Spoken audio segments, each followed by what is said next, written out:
새벽녘 한 사건이 접수됐다. 한 여자가 남자를 고소를 당한 사람은 사업가 김선욱.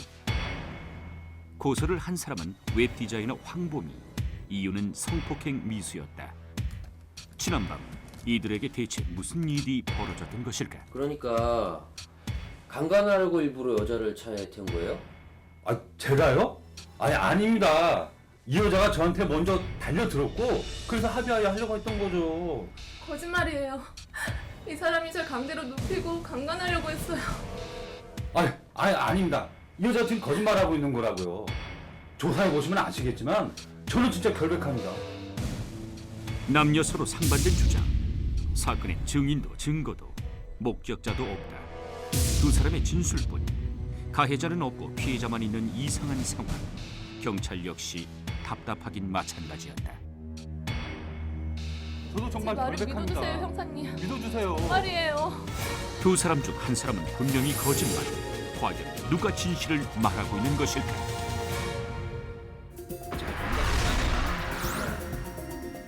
사건 당일은 싱글들의 온라인 동호회, 독신자 클럽 정기 모임이 있는 날이었다. 이곳을 통해 결혼한 커플이 많이 탄생한 만큼 솔로들에게 인기가 높았는데 황보미는 친한 언니의 소개로 모임에 참여하게 됐다. 자, 술 드시던 거 잠시 멈추시고 오늘 신입 회원 한 분 오셨으니까 소개해드릴게요. 뉴페이스 황보미 씨입니다. 자, 자리에 일어나서 소개를 해주십시오. 안녕하세요. 황보미입니다. 올해 33살 됐고요. 직업은 웹 디자이너입니다. 잘 부탁드립니다. 처음이지만 반갑게 맞아주는 회원들 덕분에 긴장을 푼 황보미.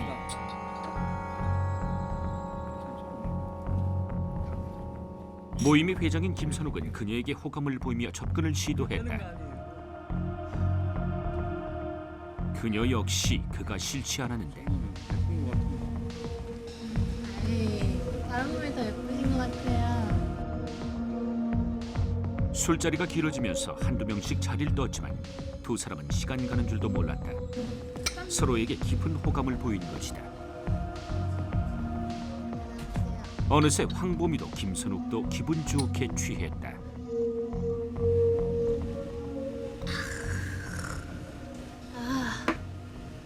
오랜만에 마시니까 좀 취하는 것 같다. 어때요? 우리 동호회 와보니까 계속 할만할 것 같아요? 분위기도 좋고 사람들도 좋으시고 괜찮은 것 같아요. 남자친구는 언제 마지막으로 사귀셨어요? 혹시 모태솔로는 아니시죠? 아니에요. 3년 전에 마지막으로 사귀고 아직이에요. 그럼 전 어때요? 저도 솔로고 뽀미 씨도 솔로인데. 에이, 절 잘 알지도 못하시잖아요. 뭘 보고 사귀어요? 오늘부터 친해지면 되죠. 김선욱의 적극적인 대시. 두 사람은 호감을 넘어 서로에게 관심을 갖는 단계로 발전하고 있었다. 늦었으니까 이제 나가요. 자. 감사합니다. 늦은 밤 자, 커피 한 잔해요. 감사합니다. 인적이 드문 곳에서 마주한 두 사람. 마침 집이 같은 방향이라 술이 깨면 김선욱이 황보미를 집까지 데려다주기로 한 것이었다.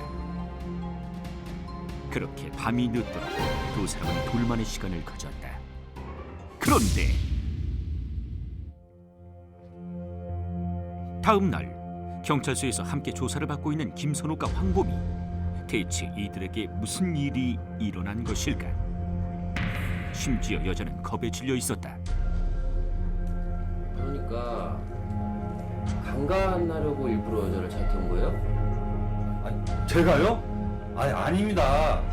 이 여자가 저한테 먼저 달려들었고 그래서 합의하여 하려고 했던 거라고요. 거짓말이에요. 이 사람이 절 강제로 눕히고 강간하려고 했어요. 두 분, 내가 경찰서인 걸 아시죠? 거짓말하면 큰일 나요. 이러지 마시고 솔직하게 그냥 말씀하세요. 제 말을 믿어주세요, 형사님. 정말이에요. 저도 정말 결백합니다. 믿어주십시오. 황보미가 성폭행 미수 혐의로 김선욱을 고소했다. 하지만 김선욱은 성폭행이 아닌 합의였다고 주장하는 상황. 서로 다른 진술이 난감하기만 한데 김선욱의 말이 진실인 것일까? 아니면 황보미의 말이 사실인 것일까? 경찰은 진실을 가려내기 위해 대검찰청 심리분석실에 사건을 의뢰했다. 일명 거짓말 탐지가 불리는 장비를 이용 심리 수사를 하는 곳으로 정재영 실장이 분석을 진두지휘한다.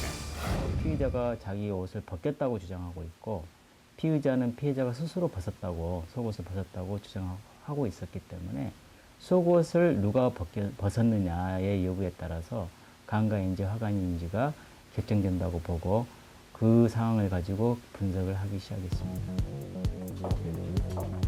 폴리그래프 검사는 거짓을 말할 경우 땀이 난다든가 심장의 혈류가 빨라진다든가 하는 미세한 신체적 변화를 탐지해내는 것으로 이를 토대로 검사자의 진술이 사실인지 거짓인지 가려내는 검사법이다.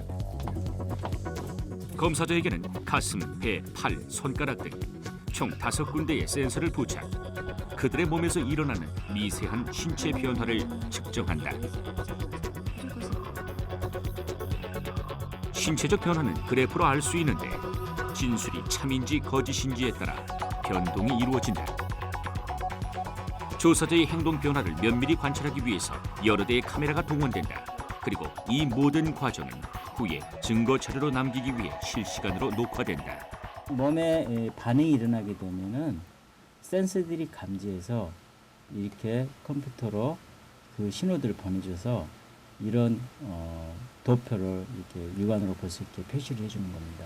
이 위의 그래프가 가슴의 호흡, 이거는 복부의 호흡, 이거는 땀의 분비량, 그 다음에 이 마지막 그래프는 심장 운동의 변화를 측정하는 그래프입니다. 그렇다면 김선욱과 황보미의 폴리그래프 검사 결과는 어떻게 나왔을까? 술집에서 나와서 뭐 했습니까? 차를 타고 한강으로 이동했습니다. 김선욱 씨의 차를 탔습니다. 차를 강제로 태웠습니까? 방향이 같다며 집까지 태워준다고 해서 자연스럽게 탔습니다. 가는 방향이 같아서 떼어주려고 했습니다. 먼저 기본적인 사실 확인부터 하는 분석관. 여기까지 남자의 심리를 나타내는 그래프는 변화가 없었다. 여자의 그래프 역시 똑같았다.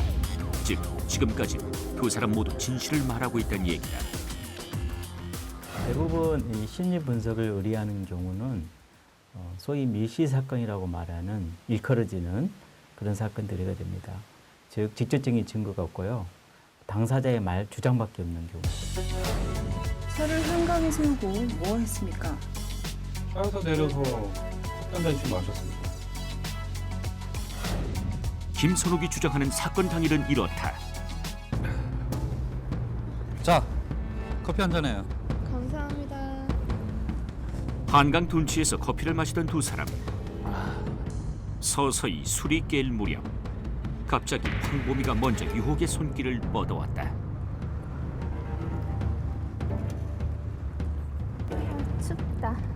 순간 당황한 김선욱. 저 미안한데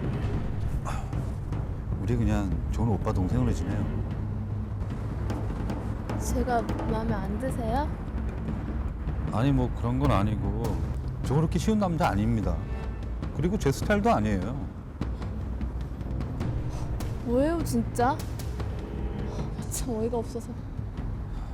다신 연락하지 마세요. 자신의 말에 자존심이 상한 황보미가 그냥 가버렸다는 것이다.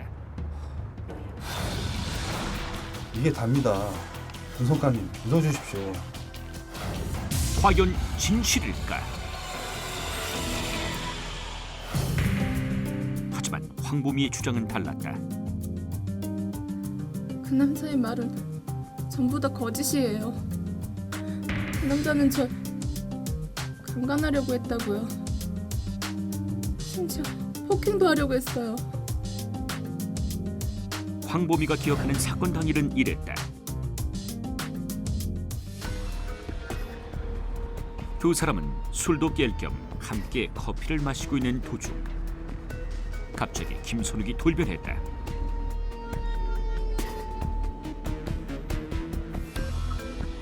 그녀에게 과감한 스킨십을 시도한 것. 이에 겁을 집어먹은 황보미는 그를 저지해봤지만 소용이 없었다. 왜 이러세요? 알면서 뭘 그래? 뭘 알아요? 집에 데려다 주신다면서요. 가만히 있어. 그때 순간적인 기절을 발휘.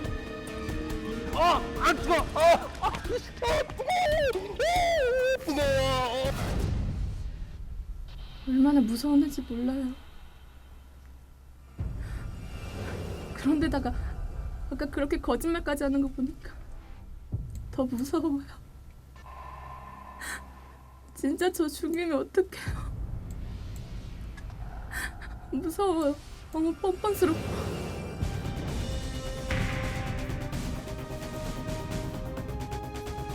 그렇게 약 2시간여 동안 10여 가지가 넘는 질문이 이어졌고 드디어 조사가 끝났다. 과연 두 사람 중 진실을 말하고 있는 사람은 누굴까? 김선욱일까? 황보미일까? 저희들이 그 피의자를 대상으로 해서 여러 가지 질문을 하였는데요. 거짓말하지 않는 부분에서는 보시다시피 그래프상에 큰 변화가 없었습니다. 그런데 속옷을 벗겼냐는 질문에 대해서는 그 질문을 받는 순간 그 사람의 생적 반응이 크게 요동을 치기 시작했습니다. 호흡이라든가 그다음에 피부 전류 저항, 그다음에 심장 운동에서 급격한 변동이 일어나기 시작했었죠. 그래서 저희들이 이 피의자가 거짓말을 하고 있다는 것을 알게 되었습니다.